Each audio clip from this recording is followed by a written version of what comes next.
Hello बच्चों, let's read the question. The question says match list one with list two. List one के अंदर हमको कुछ pollutants दे रखे हैं, sulphate, nitrate, lead and fluoride. और लिस्ट टू के अंदर हमको दे रखे हैं कुछ बीमारियां, कुछ डिजीजेस, जिसमें पहला है मिथेमोग्लोबिनीमिया, दूसरा है ब्राउन मॉटलिंग ऑफ टीथ, तीसरा है लक्सेटिव इफेक्ट और चौथा है इसके अंदर आपका किडनी डैमेज। तो हमको बताना है कि ये करेक्ट मैच अगर हम करेंगे तो ABCD में से कौन सा इसमें आंसर होने वाला है। इस क्वेश्चन को सॉल्व करने से पहले हम देख लेते हैं इसका की कॉन्सेप्ट। तो यहाँ पे अगर हम इसके की कॉन्सेप्ट को ध्यान से देखें तो की कॉन्सेप्ट हो जाएगा आपका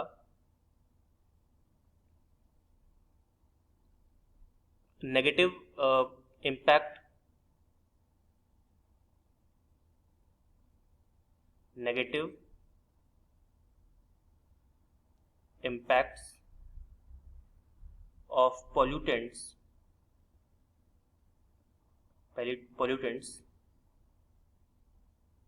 and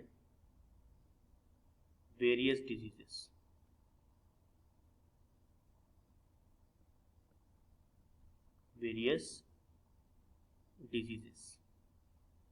Just a second, इसको हम मिटा देते हैं।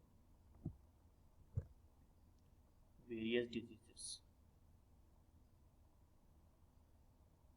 ठीक है। चलिए, तो ये आपका कंसेप्ट हो गया।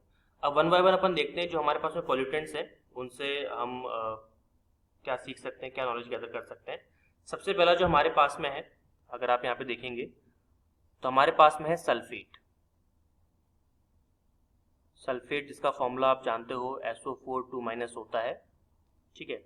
अब सल्फेट की अगर बात करें तो सल्फेट की कंसेंट्रेशन, सल्फेट एक पॉल्यूटेंट है, no doubt it is a pollutant, ये एक पॉल्यूटेंट है, ठीक है। लेकिन इसकी कंसेंट्रेशन एयर के अंदर या फिर एनवायरनमेंट के अंदर नहीं होनी चाहिए, नॉट मोर देन 500 ppm, ठीक है। इसकी पॉल्यूटेंट की जो कंसेंट्रेशन है वो 500 ppm से ज़्यादा नहीं होनी चाहिए। अगर ऐसा हुआ तो देखते हैं, आपको बताता हूँ। तो ये पॉल्यूटेंट है, तो अगर इसकी कंसेंट्रेशन मान लीजिए मोर देन 500 ppm अगर हुई, ppm का मतलब होता है पार्ट्स पर मिलियन, अगर हुई तो क्या होगा, एक बीमारी आती है जिसकी वजह से आपको डिहाइड्रेशन होता है, ठीक है ना। सल्फेट की कंसेंट्रेशन अगर 500 ppm से ज़्यादा हुई तो ये कॉज करता है डिहाइड्रेशन,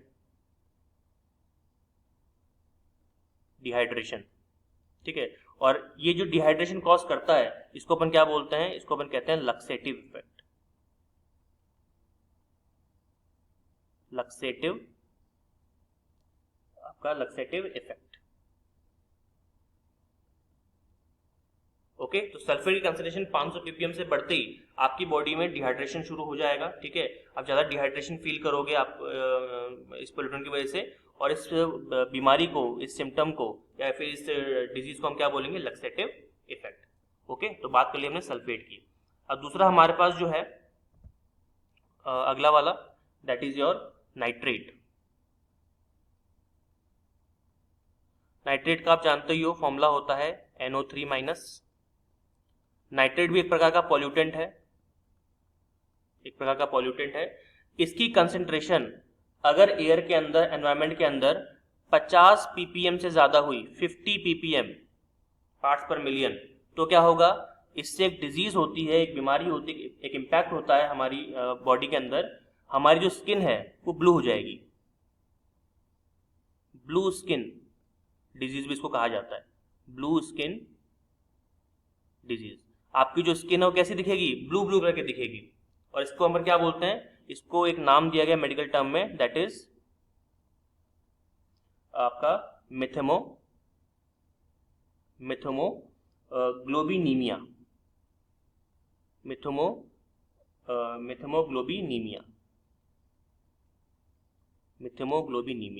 ये आपको पता होना चाहिए, ठीक है। बस 50 ppm से ज्यादा होते ही। आगे बढ़ते हैं, अगला जो हमारे पास में है नेक्स्ट, अगला जो पॉल्यूटेंट जो हमारे लिए काफ़ी ज़्यादा नेगेटिव इम्पैक्ट डालता है, दैट इज लेड। लेड का सिंबल आप जानते हो Pb होता है, और नो डाउट ये भी क्या है, एक पॉल्यूटेंट है, ये भी एक पॉल्यूटेंट है। और इसकी कंसेंट्रेशन अगर हमारे एनवायरनमेंट में मोर देन 50 ppb हुई, ppb पार्ट्स पर बिलियन, मिलियन नहीं बिलियन, अगर 50 ppb से ज़्यादा हुई तो क्या होगा, इससे एक इम्पैक्ट हमारी बॉडी में आएगा। ये क्या करेगा, हमारी बॉडी के अंदर जो आरबीसीज हैं, आरबीसी, एक सेकेंड इसको अपन मिटाते हैं, आप इसमें लिख सकते हो, अगर 50 ppm से ज़्यादा हुई तो it will damage,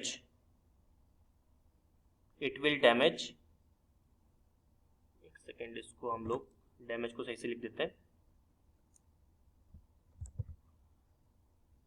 it will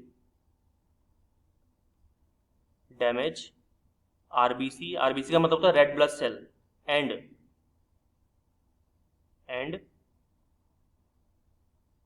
kidney. ये सीधा हमारा इम्पैक्ट करता है हमारी आरबीसी पे, हमारी ब्लड पे, रेड ब्लड सेल पे और किडनी पे। और अगर ऐसा होता है तो मेडिकल टर्म्स के अंदर इसको क्या कहा जाता है, इसको एक नाम दिया जाता है, दैट इज आप क्या बोल सकते हो उसको, डैमेजिंग ऑफ आरबीसी आप कह सकते हो, damaging of RBC and kidney, ये कह सकते हो। ज़्यादा कोई नया इसमें नाम नहीं अपन देते। ये आपका कॉज करता है किस चीज़ को, किडनी और आरबीसी के डैमेज को। तो ये लेड का काम है। बस याद रखना है कि इसके अंदर 50 ppm से ज़्यादा नहीं होना चाहिए, पार्ट्स पर बिलियन। अगला जो पोल्यूटेंट है उसकी हम बात करने वाले हैं, दैट इज आपका फ्लोराइड। फ्लोराइड, इसका आप जानते हो सिंबल F- होता है, ठीक है, फ्लोराइड। अगर हम फ्लोराइड की बात करें तो फ्लोराइड भी एक पोल्यूटेंट है, नो डाउट। वाटर में ज़्यादा मिलता है, ये वाटर कंटामिनेशन ज़्यादा करता है, और इसकी कंसंट्रेशन कहा जाता है कि इसकी कंसंट्रेशन 2 ppm से ज़्यादा नहीं होनी चाहिए। 2 ppm से इसकी कंसंट्रेशन ज़्यादा नहीं होनी चाहिए। अगर ऐसा होता है तो हमारे जो दांत है ना, दांत वो ब्राउनिश हो जाते हैं। तो ये क्या कॉज करता है, ये कॉज करता है brown mottling of teeth, brown mottling of teeth, ठीक है। तो जो भी हमारे पास पॉल्यूटेंट्स थे मेजर वो हमने डिस्कस कर लिए हैं। अब चेक करते हैं कि क्या हम इन सारी जानकारियों से इस क्वेश्चन को सॉल्व कर सकते हैं फिर नहीं कर सकते। तो चलिए वन बाय वन डिस्कस करते हैं।